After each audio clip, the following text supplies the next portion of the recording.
தேவனுடைய விலையேற பெற்ற நாமம் மையப்படுவதாக. அன்பான தேவனுடைய பிள்ளைகளை, இந்த உலகத்திலே வாழுகிற நாம் ஆசீர்வாதமாய் வாழ வேண்டும் என்று விரும்புகிறோம். அது சரியான காரியம்தான், தவறில்லை. ஆனால் அந்த ஆசீர்வாதங்களை நானும் நீங்கள் பெற்றுக்கொள்ள வேண்டும் என்று சொன்னால் என்ன செய்ய வேண்டும், அதற்கான வழி என்ன என்பதை அறிந்து செயல்படுவோமானால் மெய்யாகவே நானும் நீங்களும் ஆசீர்வாதங்களை பெற்றுக்கொள்ள முடியும். வேதத்திலே அதற்கான வழியை கூறப்பட்டிருக்கிறது. பாருங்க, சங்கீதம் 115 சங்கீதத்திலே 13 வசனத்திலே நாம் இப்படி வாசிக்கிறோம்: கர்த்தருக்கு பயப்படுகிற பெரியோரையும் சிறியோரையும் ஆசீர்வதிப்பார். ஆம், அன்பான தேவனுடைய பிள்ளைகளை, நானும் நீங்களும் ஆண்டவருக்கு பயந்து ஜீவிக்கிற பொழுது மெய்யாகவே நாம் ஆசீர்வதிக்கப்படுவோம் என்பதில் சந்தேகமே கிடையாது. ஏனென்று சொன்னால், ஆண்டவருக்கு பிரியமான காரியமே என்னை உங்களை ஆசீர்வதிப்பதுதான். என்னாகமம் 24:1 வாசிக்கிறோம்: இஸ்ரவேலை ஆசீர்வதிப்பதே கர்த்தருக்கு பிரியம். அப்படியானால் என்னை உங்களை ஆசீர்வதிப்பு ஆண்டவருக்கு பிரியமான காரியம். அப்படி இருக்கிற பொழுது நம்மை ஆசீர்வதிக்காமல் இருப்பாரா? மெய்யாகவே ஆசீர்வதிப்பார். ஆனால் அந்த ஆசீர்வாதத்தை பெற்றுக்கொள்ளும்படியாக நானும் நீங்களும் கர்த்தருக்கு பயந்து ஜீவிக்க வேண்டும். அது யாரா இருந்தாலும் சரி, பெரியவர்களா இருந்தாலும் சரி, சின்ன பிள்ளை தானே, சின்ன பிள்ளை ஆண்டவர் ஆசீர்வதிப்பாரானா மெய்யாகவே ஆசீர்வதிப்பார். கர்த்தருக்கு பயப்படுகிற பெரியோரையும் சிறியோரையும் ஆசீர்வதிப்பார் என்றுதான் வேதம் வாசிக்கிறோம். நம்முடைய முற்பிதாக்களுடைய வாழ்க்கையில, ஆபிரகாமுடைய வாழ்க்கையில, தாவீதுடைய வாழ்க்கையில, யோசேப்புடைய வாழ்க்கையில அவர்கள் பெற்றுக்கொண்ட ஆசீர்வாதத்துக்கு காரணம் அவர்கள் ஆண்டவருக்கு பயந்து ஜீவித்தார்கள். ஆபிரகாமை பார்த்து ஆண்டவர் ஒரு காரியம் சொன்னார்: ஆபிரகாமே, உன் குமாரனாகிய ஈசாக்கை எனக்காக பலியிடுன்னு சொன்னார். ஆண்டவருக்கு பயந்து ஜீவித்த அந்த ஆபிரகாம் உடனே ஈசாக்கை அங்கே பலிபீடத்தில் வைத்து பலியிடும்படியாக கத்தி எடுக்கும்படியாக அங்கே கத்தி எடுத்தான் என்றுதான் வேதம் வாசிக்கும்.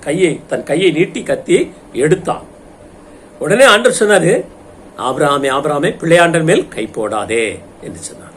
மாத்திரமல்ல, அவர் சொன்ன காரியத்தை நாம் வாசிப்போமானால், நீ எனக்காக உன்னுடைய ஏகசூதன் என்று பாராமல் எனக்காக ஒப்பு கொடுத்தபடியினால் நீ தேவனுக்கு பயப்படுகிற என்பதை இப்பொழுது நான் அறிந்திருக்கிறேன்.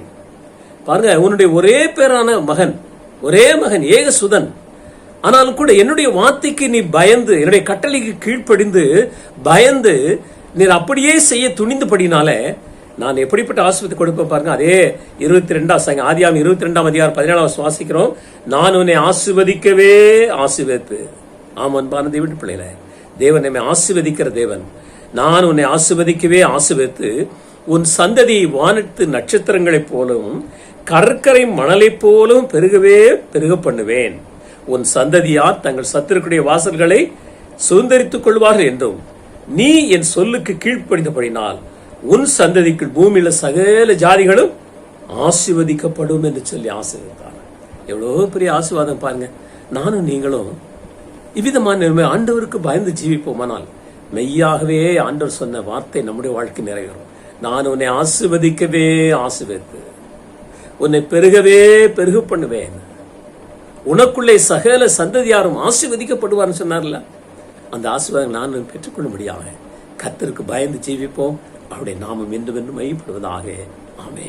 ஜெபிப்போம்.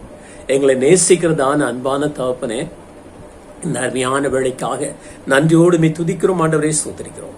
இந்த செய்தி கேட்டு ஒவ்வொரு பிள்ளைகளும் ஆசீர்வதிப்பீராக.